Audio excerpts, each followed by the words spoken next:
l'importance du rendu, enfin de ce rapport, de cette commission d'enquête sénatoriale, précisément pour s'atteler à la lutte contre le narcotrafic.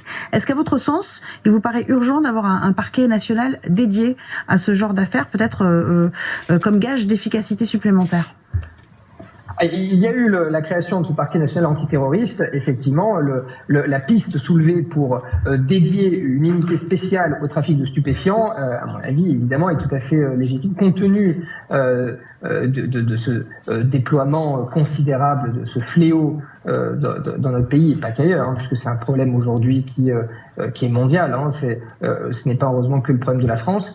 Il faudrait effectivement un parquet peut-être spécialisé pour lutter contre encore une fois ce fléau, puisque un fléau qui ramène considérablement de l'argent et par lesquels aujourd'hui ceux qui sont en première ligne, donc là encore, comme on le voit d'ailleurs dans cette vidéo, sont munis d'armes de guerre, et évidemment les forces de l'ordre ne peuvent répliquer face à de telles armes.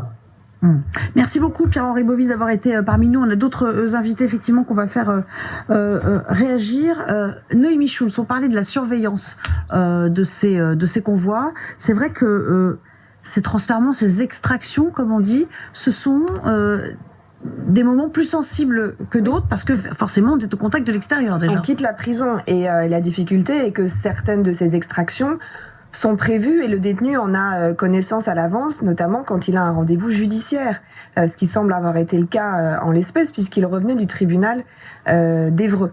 Donc ce détenu savait qu'il avait rendez-vous peut-être avec un magistrat instructeur aujourd'hui et donc il avait eu connaissance de cette date. Ça peut être aussi le cas parfois pour les rendez-vous médicaux.